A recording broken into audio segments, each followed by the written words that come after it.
Boa tarde a todas e todos. Mas eu queria, primeiro, dizer que o Brasil foi um dos países, eu acho que ao lado dos Estados Unidos e a Inglaterra, que nós não fizemos o distanciamento necessário.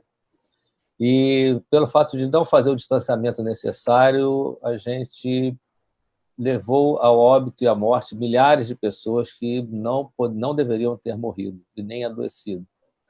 Então, nós começamos a pandemia conhecendo muito pouco, mas já conhecendo pelo menos algumas medidas, e a principal delas era o distanciamento social, e que naquele momento as autoridades, principalmente as autoridades federais, e aí na pessoa do presidente da República, teve uma atitude, continua tendo uma atitude que está levando as pessoas a uma desinformação e aumentando o número de casos e óbitos. Eu acho que isso é preciso ser dito. Então, houve, durante todo o processo da pandemia, uma situação de muita dificuldade. Eu acho que a sociedade toda, o país acompanhou, enfim, no meio de uma pandemia sai um ministro, sai outro ministro, e continuamos sem ministro da Saúde, temos um interino. Então, um país que, do ponto de vista do Ministério da Saúde, ficou à deriva. Isso, para nós, tem sido uma dificuldade muito grande, porque é sempre bom você ter uma nação que tenha uma direção. E a gente acabou tendo direções contrárias em todo o tempo, com governadores para um lado, prefeitos para o outro, e presidência para o outro. E, por conta disso, eu acho que o Brasil acabou pagando um preço muito caro, porque o nosso pico, não chegamos nela ainda, né? Nós não atingimos ainda, e não sabemos se atingiremos essa semana ou a outra, mas não atingimos o pico no Brasil. Enquanto os países que fizeram o distanciamento, o pico estava na faixa de 8 semanas, e aí depois disso tem uma descida, começa a descer, no Brasil nós já estamos entrando na 16ª semana. O nosso primeiro caso foi no dia 26 de fevereiro, então isso mostra que, passado esse tempo todo, o nosso processo de pandemia só aumenta, e isso tem um custo, né? Vocês devem ter visto na televisão, a gente já tinha conhecimento do estudo do Reino Unido, né, de pesquisadores, mostrando que se você tivesse fechado com antecedência, milhares de vidas teriam sido poupadas. A gente sabe da dificuldade que é manter as pessoas em casa, parar a economia, mas, nesse momento, o que mais importa são as vidas e não a economia. Então, as pessoas começaram, só quando em alguns países, quando começaram a morrer, é que eles resolveram fechar totalmente, mas até lá milhares de vidas foram sacrificadas. E no Brasil, lá desde o início, o Ministério sempre falou do distanciamento, mas ainda faltou muita coisa, né? Eu tenho plena clareza disso, porque o Sistema Único de Saúde, que todos passaram a conhecer e admirar, inclusive, a atitude dos nossos profissionais, do nosso sistema, quem não conhecia passou a conhecer, vimos ministros com coletes do SUS, isso é fundamental, essa era a nossa fortaleza, mas que ele precisaria ter tido muito mais investimento nesse sistema de saúde. Não era só para ficar contando os casos e mortes, mas era para, naquele momento, já começar um investimento em todos os níveis. E a gente viu um investimento sendo feito no nível, eu diria, que é a ponta do iceberg, que é no nível de maior complexidade, que são as UTIs, mas no nível da atenção primária em saúde, no nível da estratégia de saúde da família, nos hospitais intermediários, isso faltou muito, e foi muita dificuldade. Não se teve uma política para enfrentar na atenção primária em saúde, e com isso, não estou nem falando do que aconteceu com os hospitais do Rio, com a malversação do recurso público, mas a falta de planejamento e de uma ação mais direta na atenção primária. Uma orientação de mandar as pessoas ficarem em casa de casos leves ou moderados e não sair de casa sem ter como consultar um serviço de saúde levou a óbitos muita gente. Então, isso para nós foi também uma certa falha, uma falha no sistema de saúde. E a gente atuou muito mais na ponta do iceberg, que foram as UTIs, e assim mesmo ainda de forma muito precária. E a gente não conseguiu garantir que os idosos e a nossa população com comorbidade pudesse ser protegida naquele momento.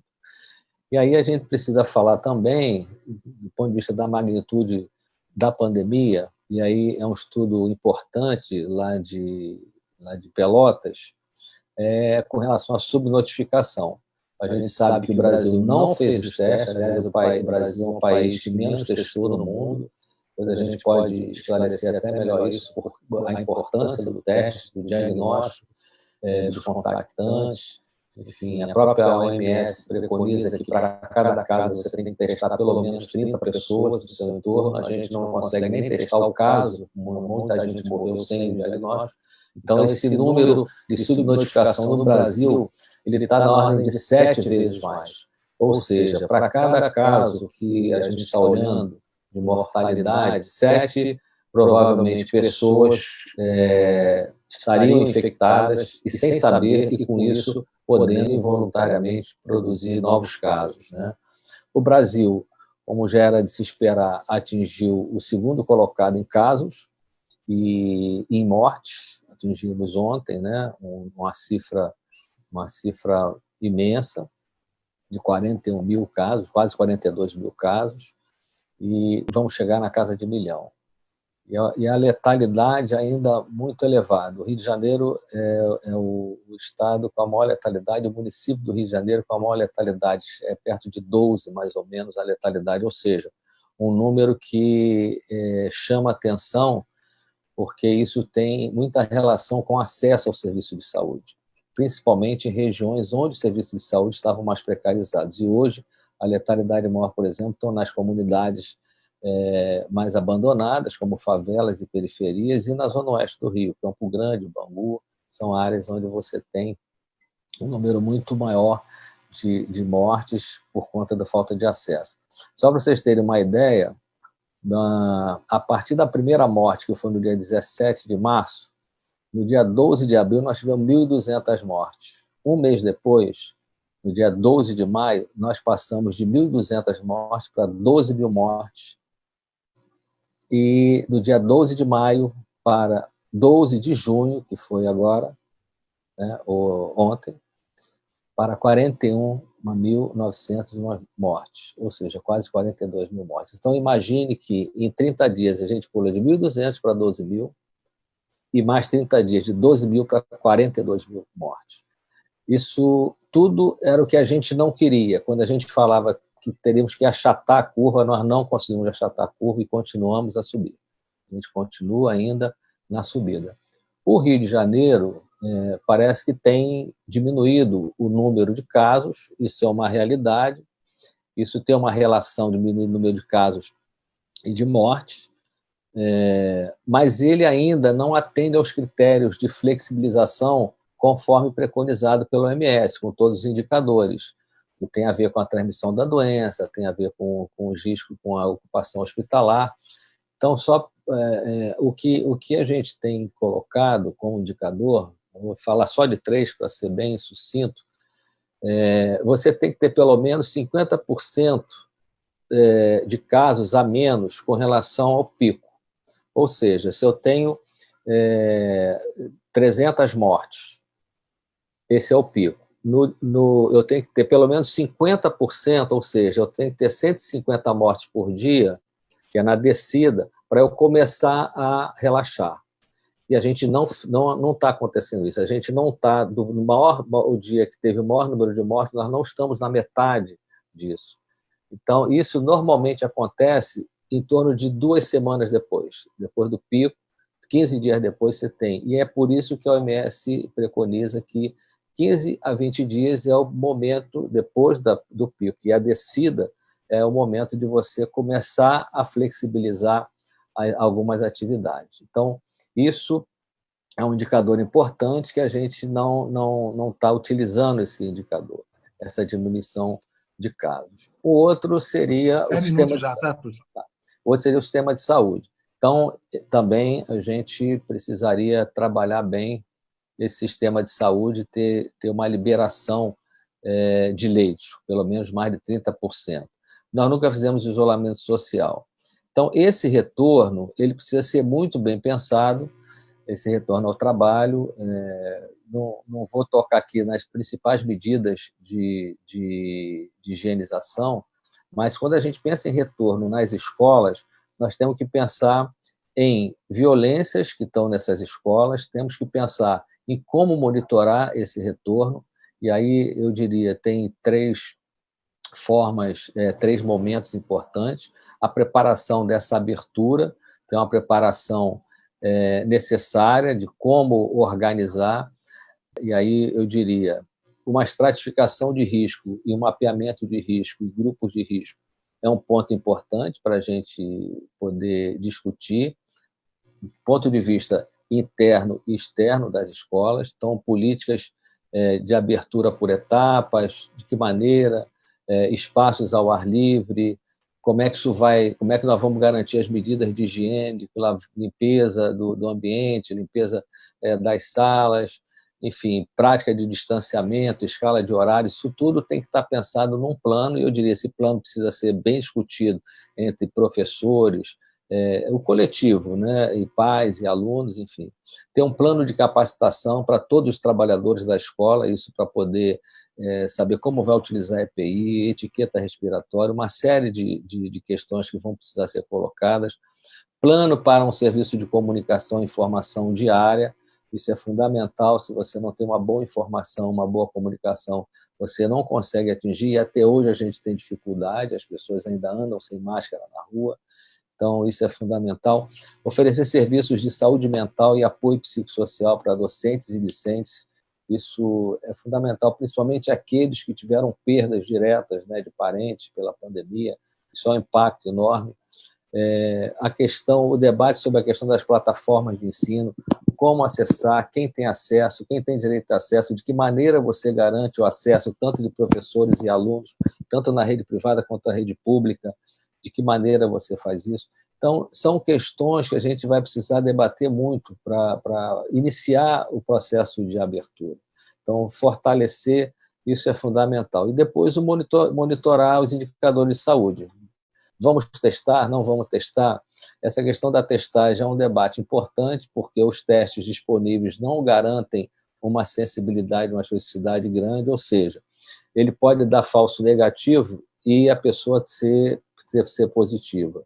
Isso dá uma falsa sensação de proteção, de que não está doente, está. Ou ser falso positivo, ou então ter uma própria presença de uma imunoglobulina e achar que, porque já teve um contato com a doença, e muitos tiveram, não adoeceram, foram sem sintomas ou com poucos sintomas, e aí se dão conta que já tiveram, a partir do teste rápido de IgG, e acham que já estão protegidos porque podem ter contato e relaxam.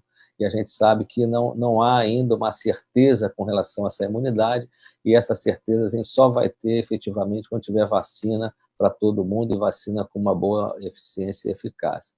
Então, isso são questões no planejamento para a continuidade das aulas, são fundamentais. Como é que você vai relacionar uma política de saúde com a política escolar, de que maneira a gente faz isso?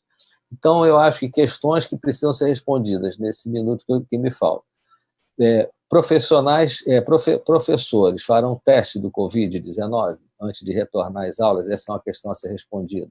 Os indivíduos curados ainda são vetores do vírus? Não sabemos. Formação desses professores acerca de contaminação, precisam estar muito bem capacitados. Atendimento psicológico, isso é fundamental, principalmente os que passaram. Os trabalhadores de grupo de risco, com mais de 60 anos ou comorbidade, de que maneiras retornam às aulas, em que momento, quando retornarão e como será feito o monitoramento desses professores e alunos, os alunos também com comorbidade. Como é que você faz reposição de professores? Tem EPI para todos? Enfim, quantos alunos por sala? De que maneira? Quantos metros quadrados? As salas são pequenas? Não são? Tem ventilação? Não tem? Como manter distanciamento social no pátio? E quando tiver tiroteio, como você resolve isso? De que maneira você orienta? E eu estou falando de tiroteio porque eu estou numa escola em Manguinhos que, com certa frequência, a gente precisa organizar todo mundo num único lugar. Isso não poderá ser mais feito porque não vão poder aglomerar. Então, de que maneira a gente vai retornar às aulas em territórios que têm conflitos. Enfim, uma série de questões que a gente precisa avançar, essa questão desses protocolos. O plano deve ser muito bem elaborado, eu diria, para fechar, o plano precisa ser feito com professores, com alunos, com profissionais, especialistas e também a comunidade. Muitas vezes a comunidade pode nos ajudar muito nessa relação no território. Então, eu diria que são planos necessários para que a gente possa ter um bom retorno. Mas, nesse momento, a gente teria que trabalhar esse processo, mas certamente o retorno, para começar, segundo a Prefeitura do Rio, só na fase 6, o que nos dá uma certa garantia. Mas, de qualquer maneira, as fases estão pulando de forma muito rápida, porque os shoppings já foram reabertos, e eles estavam pensados numa fase, na fase de menor impacto, e, no entanto, abriram e já começou o sistema. Só para a gente saber, os shoppings estão abertos, mas a gente não tem nenhuma garantia de que aquilo ali vai funcionar. As pessoas aglomeram e, muitas vezes, até sem ter um sentido do que se representa aquilo.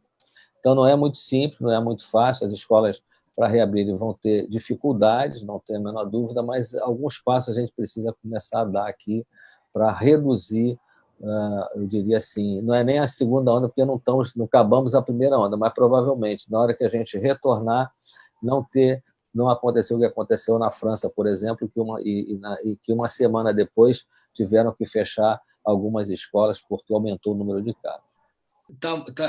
Será um crime se a gente voltar nas escolas. É um crime retornar como o município já retornou. Vocês estão vendo o que está acontecendo nos shopping centers. Isso depois não adianta culpar a população porque ela não está ficando a 2 metros de distância. Isso não existe, não é dessa forma que se faz um retorno. Aliás, está tudo errado. Eu já coloquei aqui no início.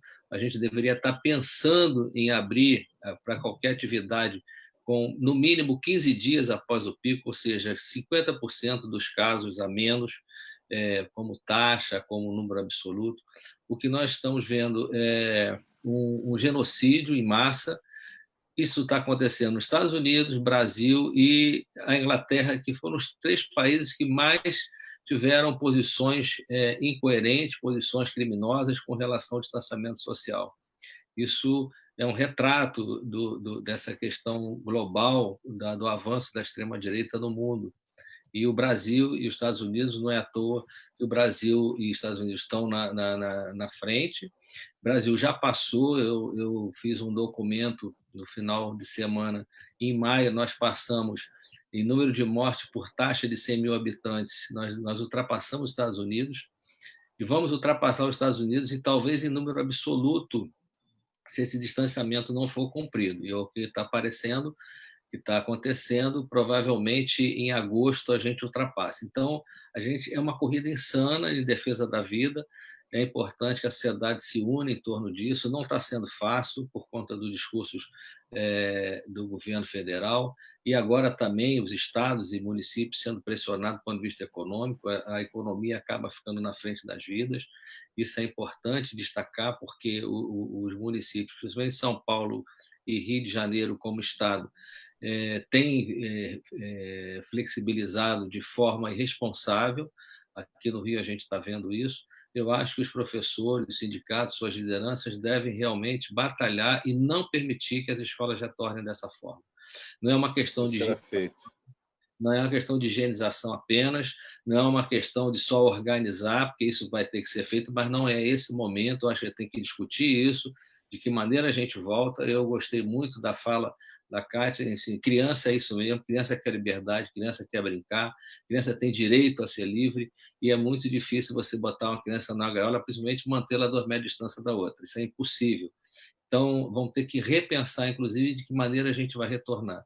A Escola Nacional de Saúde Pública, eu como diretor da escola e como professor da escola, provavelmente as nossas aulas presenciais só retornarão no próximo ano letivo, ou seja, ano que vem.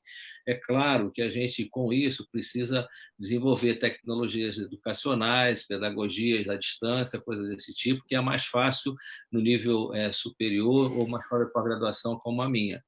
mas no nível fundamental é muito mais difícil. Essa tecnologia, não tem acesso a 4G, não tem acesso a absolutamente nada, é muito mais difícil. Então, temos que repensar de que maneira a gente retorna. Não é agora, mas esse momento pode ser acontecer. Então, um forte abraço a todos. E mais um detalhe, o Brasil só está voltando numa situação onde o contágio ainda é elevado.